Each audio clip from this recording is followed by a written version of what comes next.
So students, we have studied the need and importance of environmental conservation. We have seen our role or society's role in conserving the environment. Today we will study how certain communities across India play a very vital role in conserving the environment. So the topic that we are discussing today is sacred groves. Now, what is this concept of sacred groves? Let us understand.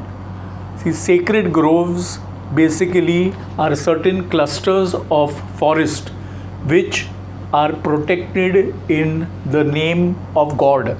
In certain places across India, more prominently in the Western Ghats, there are certain communities which have belief that certain forest is the abode of God, or they are the dwelling places of certain gods or deities. So they protect these forests and they worship them. They also, of course, extract some natural resources from these forests, but they do so very carefully without endangering the forest, as these forests are revered by them, worshipped by them for the deities that they believed to have been living in those forests. So these forests or these sacred groves basically are clusters of forest which are worshipped in the name of God. They are actually sanctuaries.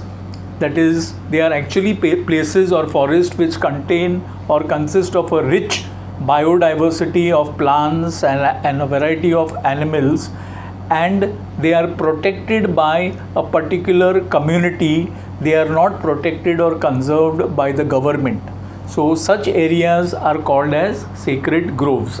I repeat once again, these sacred groves basically are a cluster of forest which are conserved in the name of God because they are believed to be abode or living places of God or a particular deity.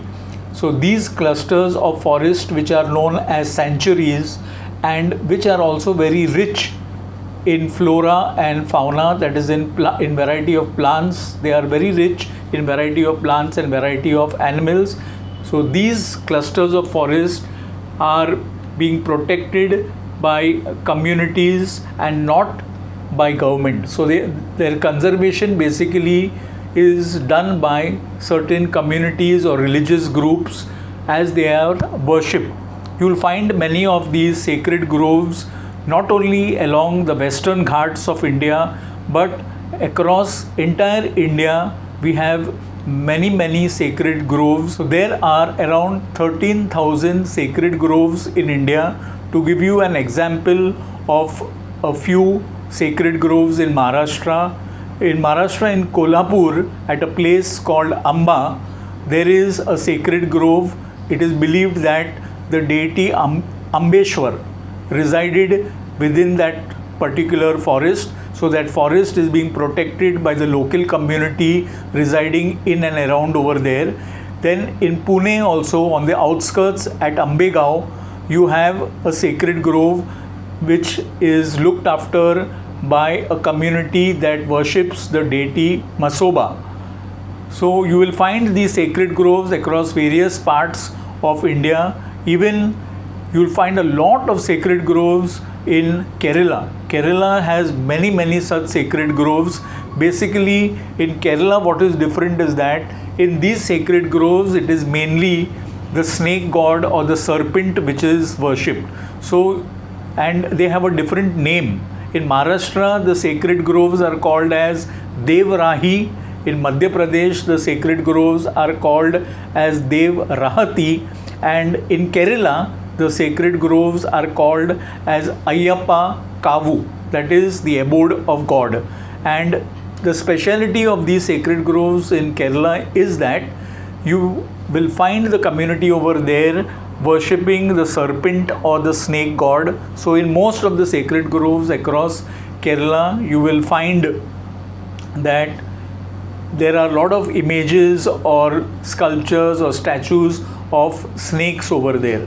So students, this is a way in which how certain communities play a very important role in conserving certain large forests which are rich biodiversity zones, and how they help and play an important role in conserving. So sacred groves go a long way in conserving the environment, conserving the biodiversity, and ultimately playing a very important role in the balance of environment.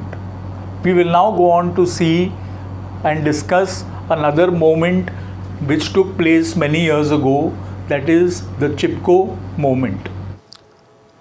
The story of the Chipko movement goes back to 1730. It was started by the Bishnoi community that is found in the western Thar desert of Rajasthan and even in the northern states of India. They carried out this protest or the Chipko movement to protect nature, which they considered as a religious practice. So the story has it that the forest containing trees called the Kejri trees, which you are seeing here, was ordered to be cut down by Abhay Singh, the Maharaja of Jodhpur, in order to obtain wood for his palace.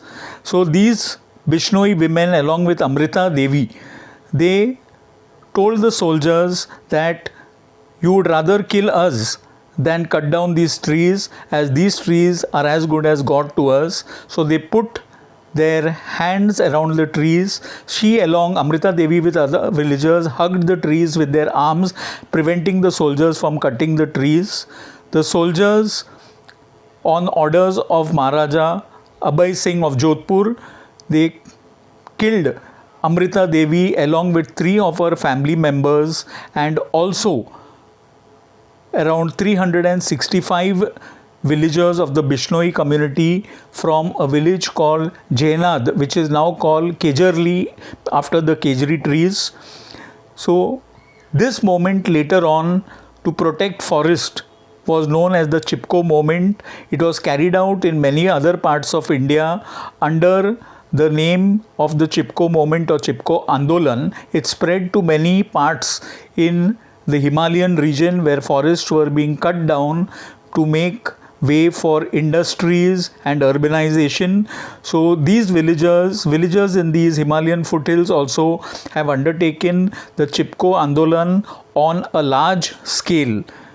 This Chipko Andolan in modern times or in the Himalayan region was under the leadership of Sundarlal Bahuguna, who you can see in this picture. He conducted and led the Chipko movement basically in the northern region, especially in the Himalayan foothills.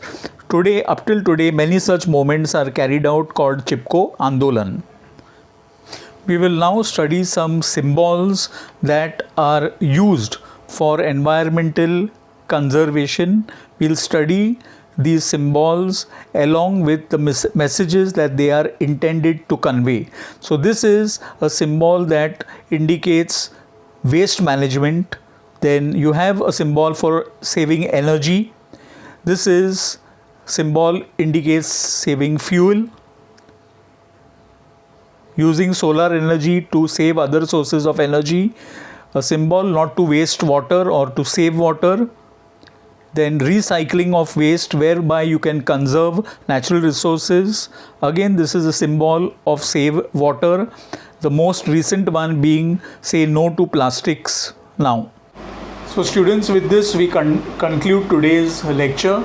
We take up the topic on biodiversity hotspots and a topic on endangered species. Till then, students, stay safe, stay healthy and do your studies on a regular basis. Thank you.